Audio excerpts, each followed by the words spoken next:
Hi friends, it's Nathan, a first-year pharmacy student at the University of Waterloo. Welcome to my channel, or welcome back to my channel. So many of you are on summer break, and I'm making this video because I don't want you to waste this opportunity like the other 80% that do. Depending on if you're a high school or college student, you have 2 or 4 months to focus on yourself, and it becomes especially important if you are applying to colleges and need to write some killer essays. By the end of this video and by the end of this summer, I want you to be absolutely unrecognizable. So here are 7 ways on how you can use your summer to get smarter. 1. Learn a life skill. In school, we learn a lot of information, and it can be interesting or boring, but it's really just information. It's facts, it's numbers, it's stories, that's all there is. You don't actually learn any life skills, which could be equally, if not more beneficial than what you already learned in school. For example, learning how to cook, which is something that you'll use for the rest of your life, and it's definitely a flex because I feel like everyone just knows how to make ramen noodles or mac and cheese, so knowing how to make an actual healthy meal is amazing, and it shows that you can be an adult. Another skill to learn is financial literacy, so learning how to spend your money wisely, learning how to budget, all these things are great to know, and unfortunately, our education system doesn't teach us that, so definitely use this time to brush up on your skill arsenal. Number 2, travel. It's great to go to Miami every single summer. However, I would suggest stepping out of your comfort zone, maybe trying a new destination. Absolutely, a vacation is meant for you to relax, but that's because we call it a vacation. If we were just to change up the name and call it a cultural field trip, then the experience becomes more on learning and more on acquiring new knowledge than it is just laying at the beach.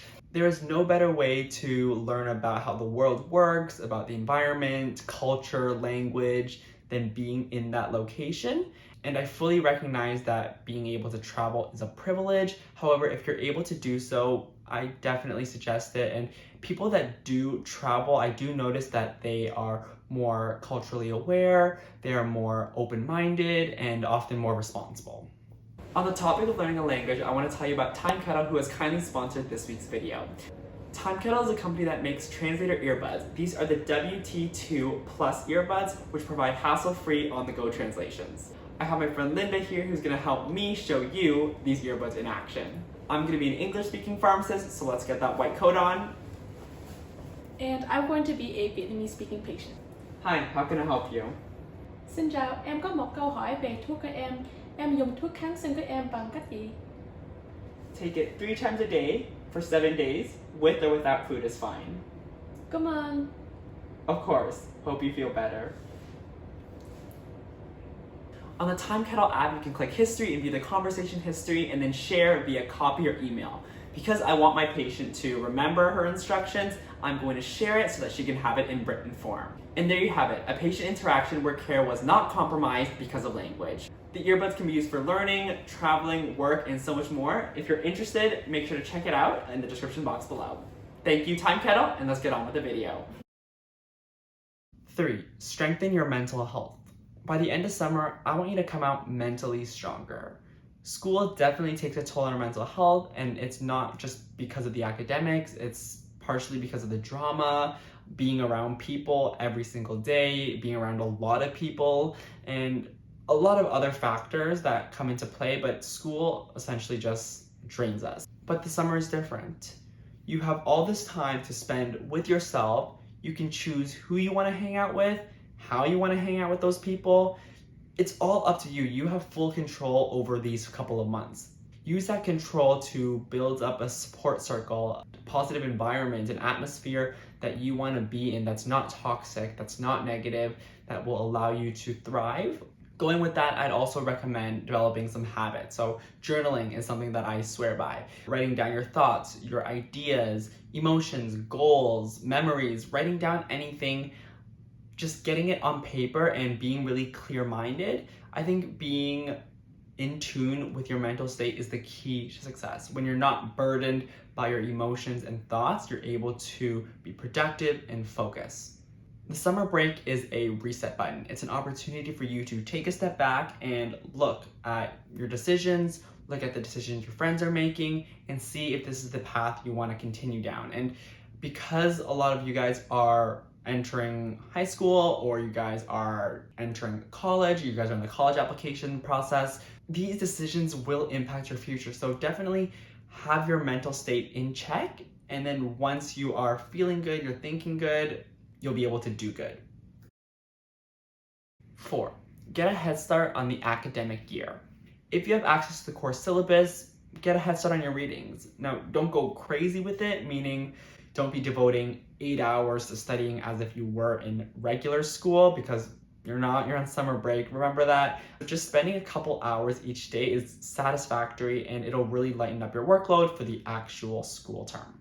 As well, if you're looking to apply to colleges, now is a great time to start prepping for your SATs and ACTs, as well as doing college research and working on your applications. The whole process is very time consuming, and in your final years of high school, you'll be busy enough with trying to up your GPA, trying to fulfill your extracurriculars, all that kind of stuff. So definitely get it out of the way, or as much out of the way as possible, so that you can also just enjoy your final years of high school a little more. 5. Get work experience. The most successful students are students that already have work experience under their belt. This is a great chance for you to work in an industry you're interested in, to see if it's the right fit for you, or maybe you hate it, but you never know until you try. See if you can get an internship or a shadowing opportunity. From there, you'll be able to find mentors, develop a network, and really build up that CV and resume, which is not only important for college apps, but just for life in general. I feel like there's this misconception that we have to focus solely on school, and then once we're done school, then we can start to consider employment and job searching. And if you are following this linear trajectory, then you're going to be behind. In today's age, you're looking for well-rounded individuals, and the only way you're going to be well-rounded is being able to take on experiences from school as well as from the workplace and blending it in together. So being able to have both is going to be beneficial, and also is important for your college applications, to see that you're not just good in the books, but you are also good in real life. Also, you're going to get paid. Do I need to explain any further? It's always great to have some sort of income as a student, because we tend to spend a little bit more as students than what we actually have means to do. So being able to spend your own money and just being able to be financially responsible, it just brings it back to my first point of learning how to spend your money better. 6. Read. In school, we do a lot of reading. And it's not always what we want to read. However, when we read for ourselves and we read something that we're actually interested in, the entire experience is completely different. You're not going to be, falling asleep. You're not going to be drooling on your books. It's a positive and enjoyable experience. I think a lot of people are scared to pick up a book because it seems so long and dense. But at the same time, people are finishing 17 seasons of Grey's Anatomy in 2 months. So I feel like if you're able to do that, you're definitely able to read a 200-page book. There are so many good books out there, and make sure that you're reading a book that you are genuinely interested and fascinated about. I personally like self-help books, so I've been reading The Defining Decade.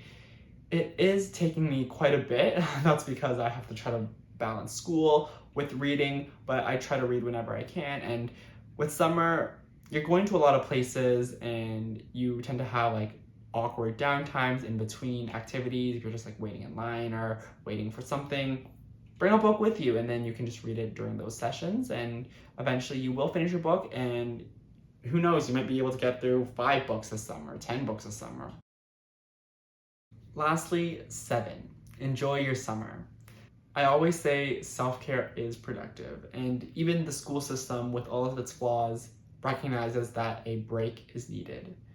We are not robots, and if you think you can study like one, you'll be quickly reminded that you are human. Burnout will tell you that you're a human.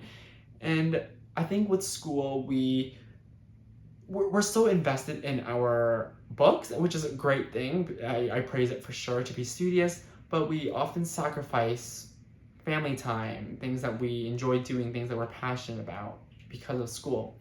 And so it's really important that even though our summers are very short, they're almost never long enough, but really making sure that we overload what we miss. So if you were compromising family time, and make sure that you're going to every single family occasion, every single family event during your summer.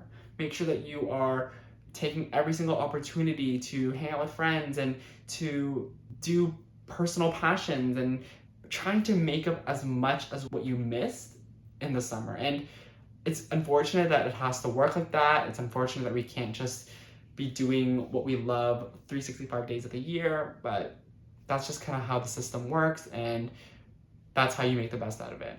Allow yourself to daydream and not feel guilty for it. Allow yourself to sleep an extra hour because you don't have an 8 a.m. lecture to attend. You got to the end of the year, you fought, you studied through the fire, and you're still standing tall. You deserve a break. And those are 7 ways on how you can use your summer to get smarter.